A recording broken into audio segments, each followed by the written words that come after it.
어, 요새 영화관에서 많이 상영되고 있는 그 콘크리트 유토피아라는 영화를 저도 얼마 전에 뭐 태풍 불던 날에 뭐 배달도 못 나가고 하니까는 저기 집 근처에서 보고 왔는데 뭐 저도 느낀 점이 많아가지고 예, 그 얘기를 해보려고 합니다.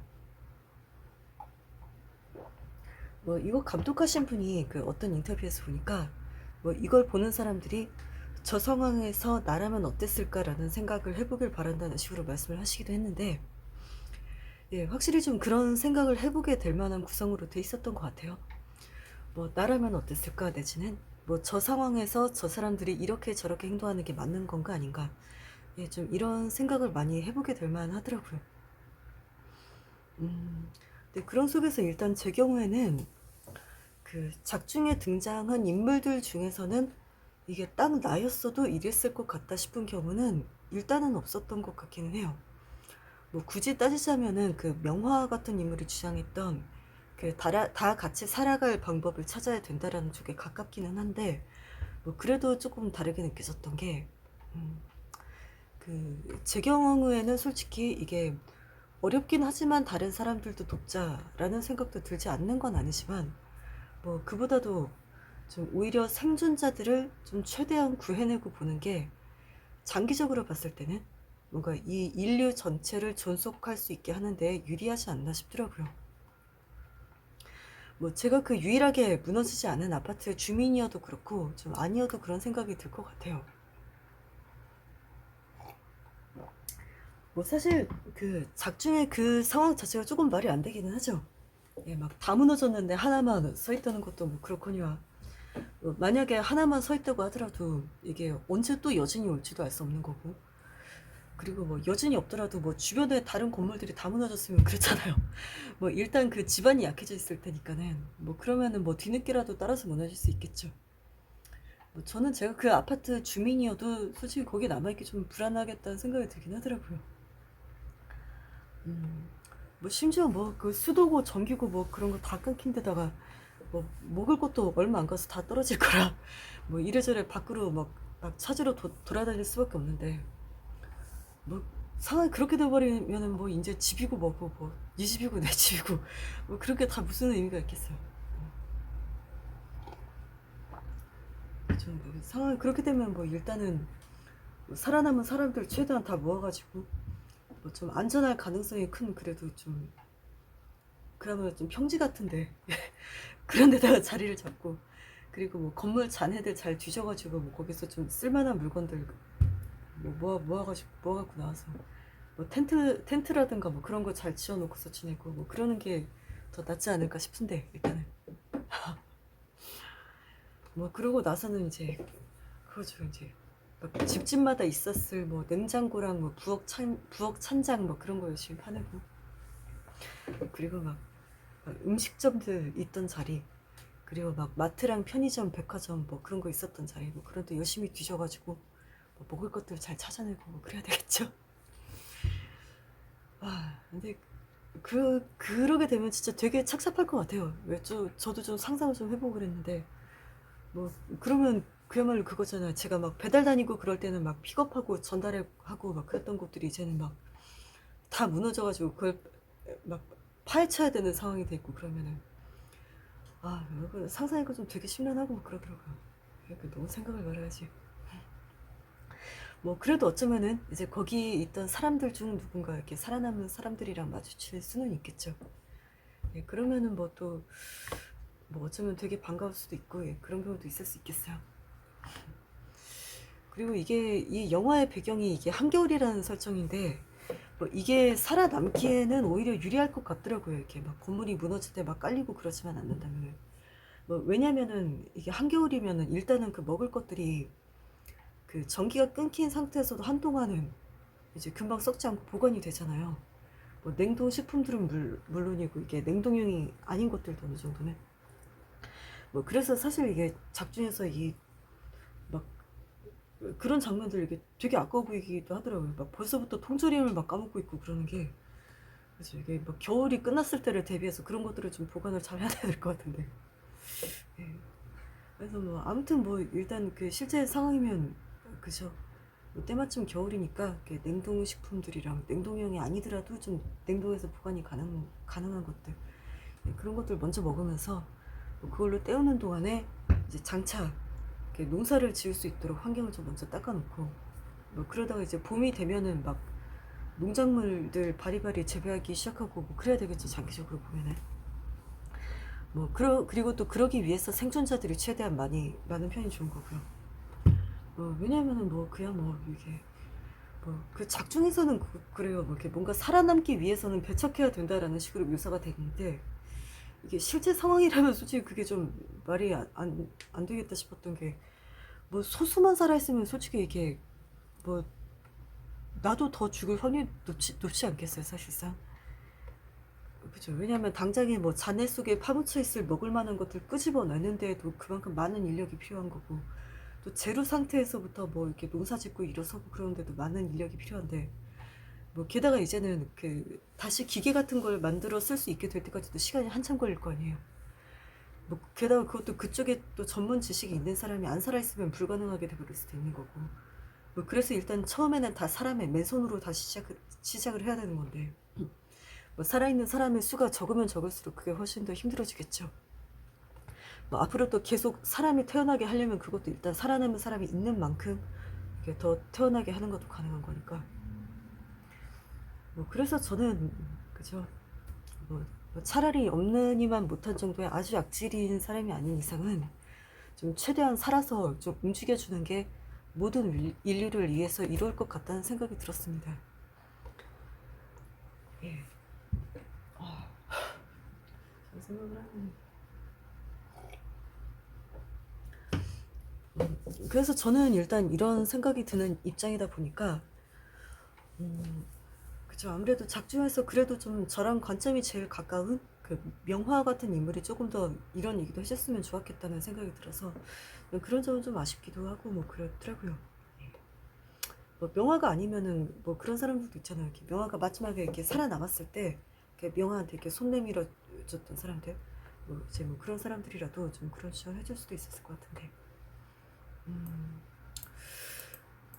그 명화에 대해서 좀 이런저런 생각이 드는 게, 그 명화에 대해서 그 막 뭐 고구마 답답이 뭐 바람 캐릭터 뭐 그런 식의 표현도 굉장히 많더라고요, 리뷰 같은 거 보니까. 근데 이게 또 어떤 사람들은 이게 명화가 좀 그런 극단적인 상황에서 바른 말을 하는 인물이기 때문에 뭔가 오히려 좀 그렇게 비춰진 것 같다라는 식으로 보기도 하지만은, 근데 저는 그보다도 이게 좀 인물 구축이 조금 이게 어정쩡하게 돼버려서 좀 그렇게 비춰지기도 하고 그랬던 것 같아요. 일단 이 명화라는 인물이 사실 이렇게 자기 입장 표명 자체를 이렇게 별로 적극적으로 하지를 않았죠, 사실. 그리고 이제 거기에 더해서 이게 약간 그 좀 인물의 관계성이 조금 틀어져 버린 것 같아요. 이렇게 제가 봤을 때. 이렇게 특히 그 영탁이 같은 인물이 이렇게 별로 이렇게 또라이 같지가 않게 나와버려가지고 상대적으로. 무슨 얘기냐면은 좀 굉장히 많은 분들이 이렇게 말씀들 하시듯이 그 영탁의 역할을 맡은 이병헌 씨가 연기를 굉장히 잘 해주셨어요, 그죠? 그래가지고 오히려 이게 좀 묻힌 부분도 있는 거 아닐까 싶기도 한데, 저는 솔직히 이 영탁이라는 인물을 조금 설정이 잘못된 것 같달까? 예, 조금 그런 느낌이 들더라고요. 왜냐면 이게 이 이야기의 전체 흐름을 봤을 때는, 그죠? 이게 이야기 전체 흐름을 봤을 때 이 영탁이가 이게 훨씬 더 좀 또라이 같은 인물이어야 했던 것 같아요. 그죠? 예, 이 영탁이가 더 이렇게 또라이 같이 이렇게 아파트 사람들을 막 선동을 해서 막 다른 사람들을 이렇게 배척하게 하다가 이렇게 막 다 같이 반격을 당해서 이렇게 파멸하게 되는, 예, 뭐 그런 식이었다기보다는 이렇게 뭔가 원래 의도된 설정은 그런 식이었던 것 같은데, 근데 작중에 이 영탁이가 이게 별로 또라이 같지가 않은 거예요, 솔직히. 그래서 오히려 막 다른 사람들이 이렇게 몰아가는 흐름에 막 이렇게 열심히 맞춰가는 막 그런 식인 게, 영탁이가 이게 주동적인 선동자가 아니라 뭔가 수동적으로 주어진 상황에 막 열심히 임하는 뭔가 그런 인물이잖아요, 이게. 그 막 맨 처음에 아파트 주민들이 막 외부 사람들 막 몰아낼까 말까 이렇게 투표를 하는 장면에서부터 이미 그렇잖아요, 이게. 영탁이가 이게 그때도 이게 전혀 선동을 하는 인물이 아니었단 말이에요. 이게 실제로 살면서 보게 되는 이게 진짜 또라이 같은 사람들이 또 그거잖아요. 왜 그 투표 같은 걸 하더라도 막 아예 투표를 하기 전부터 이게 잘못 투표하면 이게 내가 나중에 다구리 맞겠구나 싶은 그런 위기감을 느끼게끔 분위기를 이렇게 먼저 만들어 놓죠. 투표를 하기 전부터. 근데 그래 놓고서 이게 의도된 투표 결과를 만들고 막 그러잖아요. 그래 놓고서는 이렇게 자 봐라 만장일치다 뭐 이렇게 민주적으로 정했다 이렇게 막 그런 식으로. 근데 이게 이 작중의 영탁이는 이렇게 본인이 처음부터 막 그렇게 선동을 했던 것도 아니고 막 자기가 막 대표가 되겠다고 일부러 나선 것도 아니고 이게 오히려 막 이렇게 영탁이한테 대표가 되도록 몰아갔던 이 부녀 회장 같은 이런 인물이 오히려 더 선동적인 인물인데 영탁이는 이런 사람한테 떠밀려서 그냥 하라는 대로 하고 막 그러는 식이란 말이에요. 그죠. 그래서 저는 이게 어떻게 보면 이 부녀 회장이 이렇게 조금 더 이렇게 악역으로서 좀 부각이 되고 이렇게 명화 같은 인물이랑 이렇게 좀 직면으로 이렇게 대립하는 시기였으면 이게 작품이 더 살지 않았을까 하는 생각이 들기도 하고 그랬는데 이 작중의 양턱이래 영탁이가 이 빌런으로서 이렇게 설정이 좀 너무 약하다 보니까 게다가 또 이 영탁이 역할을 맡은 이병헌 씨 그 본인의 인상까지 이렇게 가미가 되면서 영탁이가 이렇게 뭔가 이렇게 사람 되게 좀 괜찮아 보이고 이게 상황이 그렇게 돼버렸지만 뭔가 사실 이렇게 잘 얘기하면 얘기가 이렇게 통할 수도 있을 만한 사람 같아 보이고 좀 그렇게 돼버린 것 같아요. 그렇죠. 그래서 그렇게 되다 보니까 이렇게 상대적으로 뭔가 이 영탁이한테 적대적인 이렇게 좀 대립하는 포지션인 이 명화 같은 인물이 뭔가 좀 괜히 더 이상해 보이게 돼버린 좀 그런 부분이 컸던 것 같다는 생각이 좀 들었습니다. 예. 그리고 또 그런 장면도 그래요. 이렇게 막 그 명화가 이렇게 막 민성이한테 막 따지는 장면 같은 거 있잖아요. 영탁이 때문에 네가 망가진다 이렇게 막 그러고 있는 장면이 있고 막 그런데 근데 그런 장면도 솔직히 보면서 저는 그랬거든요. 솔직히 민서이가 별로 안 망가진 것 같은데 싶어가지고 저는 민서이가 이게 진짜 망가진 게 되려면은 이 민서이가 추종하고 있는 이 영탁이가 이게 더 또라이 같아야 되는데 뭐 솔직히 별로 그렇지가 않아가지고 근데 이게 그렇다고 해서 민서이가 또 너무 망가져 버려도 이게 이렇게 좀 수습을 하기가 좀 힘들어지죠. 이게 후반부에 보면은 그거 이렇게 민성이랑 명화랑 둘이 이렇게 같이 도망가고 그랬을 때 이렇게 민성이가 명화한테 이렇게 내가 세상에서 이렇게 가장 잘한 게 너랑 결혼한 거다 뭐 이런 소리를 하는데 그런 장면 연출이 꽤 괜찮았던 것 같거든요. 근데 그렇게 되기 전까지 이렇게 민성이가 또 막 너무 또라이 같아져 있고 그래도 이런 이게 막바지 장면이랑 이게 좀 연결이 잘 안 되게 돼 버리니까 그렇죠. 이렇게 민성이가 너무 이상해져 버려도 이게 오히려 좀 안 좋을 것 같더라고요. 그래가지고 저는 개인적으로 이게 뭐 영탁이는 그냥 이제 그 정도 상태인 걸로 놔두고 이렇게 민성이도 그렇고 좀 그렇게 놔둔 채로 이 부녀 회장 같은 이런 인물을 이렇게 조금 더 빌런으로 부각시키고 이렇게 명화는 부녀 회장이랑 이렇게 대립을 시키면서 이제 명화가 민성이한테는 이렇게 영탁이 탓을 하기보다는 뭔가 지금 이 상황이 잘못됐다 라는 식으로 이렇게 설득하는 그런 식이었으면은 좀 어땠을까 하는 그런 생각도 좀 많이 들고 그랬습니다. 예. 예. 아무튼 뭐 그래서 이렇게 이 명화라는 인물이 사실은 이제 가장 옳은 입장, 막 가장 이렇게 좀 괜찮은 입장을 대변을 했어야 했는데도 불구하고 이렇게 뭔가 좀 여러 가지 이렇게 다른 상황들이랑 이게 좀 뭔가 이렇게 잘 맞지 않게 되면서 이게 뭔가 좀 상황에 맞지 않는 소리를 좀 자꾸 하는 격이 돼버리니까 그래서 조금 이상하게 보이게 돼버리기도 하고 좀 그랬던 것 같아요. 그리고 그 또 나중에 그 후반부에 그 나오는 그 인물 있잖아요. 그 가출했다가 돌아온 그 염색머리 여자애. 그래서 이 인물이랑 엮이면서도 이게 좀 이렇게 명화가 약간 좀 삐끗해 보이더라고요. 이렇게 제가 봤을 때는. 솔직히 이게 이 염색머리 여자애라는 이런 인물을 이렇게 조금 설정상의 구멍이 아닌가 싶기도 하고 그러는데 왜냐하면 이 염색머리가 이게 그 영탁이의 진짜 영탁이의 그 옆집에 살았던 사람이라 이 이병헌 씨가 연기하고 있는 이 가짜 영탁이를 이렇게 가짜다 얘가 가짜다라는 걸 폭로한다고 하는 그런 설정이었잖아요. 근데 이게 뭐 그 옆집에 살면서 이게 원래 교류가 많았던 것도 아니고 이게 막 잘못 배송된 택배 전해주러 갔다가 그 진짜 영탁이를 이게 딱 한 번 본 적이 있다라는 뭐 그런 건데, 근데 솔직히 이게 겨우 그거 갖고 이게 어떻게 이놈이 가짜고 이렇게, 예, 그죠. 이병헌이가 가짜고 이게 예전에 딱 한 번 봤던 그놈이 진짜다라고 이렇게 확신해요, 사람이. 그래서 뭐 이렇게 대개는 그런 상황일 때, 그렇잖아요. 이렇게, 내가 예전에 그 자기가 영탁이라 그러면서 택배 받아갔던 놈이 있었는데, 그놈이 그냥 말을 대충 했었나 보다. 이렇게 자기가 영탁이다라고 대답을 대충 했었는가 보다. 이게 대개는 그렇게 생각할 거 아니에요. 그죠. 뭐, 걔 누구였을까? 이렇게 영탁이의 뭐 친척이나 친구나, 뭐 아니면은 그 할머니가 치매니까는 막 무슨 요양보호사 같은 뭐 그런 놈에 와 있었던 거가? 이렇게 뭐, 뭐 대충 내 영탁이 맞아. 뭐 그러면서 대충 받아갔나 보네. 뭐 이렇게 누구라도 막 100% 그렇게 생각을 할 것 같은데.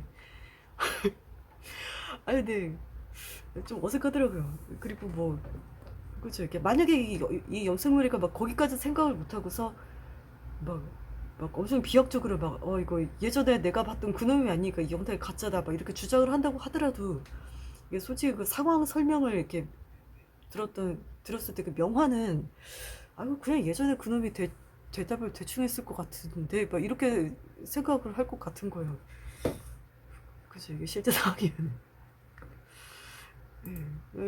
근데 이게 이제, 그치, 이게 설정이 이제 그런 식인데, 이게 상황이, 그 작전 상황이 그런 식인데, 근데 막 이렇게 이 명화까지 막, 이게, 이놈이 가짜가 맞구나. 막 이렇게 확신을 하고서 막 이렇게 막 벽까지 깨 부수고 쳐들어가가지고 막 가짜라는 증거를 찾아내고, 그러니까 좀 어색하시더라고요. 그렇게까지 되려면은 이게 설정이 조금 더 이렇게, 좀 많이 돼 있어야 될 것 같은데, 그쵸, 뭐, 이를테면은 막 옆집에 누가 사는지 이렇게 잘 알지도 못하고 살아가는 경우가 태반인 세상이지만, 뭐 이 집만큼은 이렇게 옆집과의 교류가 좀 굉장히 많이 있었고, 그러니까 이 염색머리는 진짜 영탁이를 아주 잘 알고 있었다 같은 식으로 거기까지 설정이 돼 있다거나, 아니면은 이게 염색머리가 이게 옆집 사람도 아니고 뭐 완전히 뭐 친딸이나 뭐 조카 같은 뭐 그런 식이라거나, 그렇죠. 뭐 좀 거기까지 가 있었어야 됐을 것 같은데. 그렇죠. 근데 뭔가 진짜 영탁이가 따로 있을 가능성이 커 보이지도 않는 상황인데, 설정 자체가. 근데 이렇게 막 명화가 막 벽을 깨부수고 막 잠입까지 하고 그러니까 뭔가 좀 과민 반응하는 이렇게 사이코 같아 보이고 막 그러는 거예요. 그죠. 게다가 이렇게 나중에 막 진짜 영탁이 시체랑 같이 이렇게 명화가 이렇게 영탁이 신분증 사진을 이렇게 탁 이렇게 내던져 보이고 그런 것도 이렇게 솔직히 좀 이상해 보일 수밖에 없었던 게, 저는 아니 그 신분증 사진 따위를 갖고 이게 어떻게 증명을 해요, 솔직히. 이게 저도 배달을 할 때 이렇게 주류가 포함되어 있으면 메뉴에 이렇게 그 주문한 사람 그 신분증 확인을 하게 돼 있거든요. 근데 뭐 저뿐만이 아니라 그 신분증 확인 같은 거 많이 해본 사람들은 다 아실 거예요. 이게 사실 그 사진이랑 그 실물이 그렇게 막 완전히 똑같이 생긴 경우라는 게 거의 없어요, 솔직히.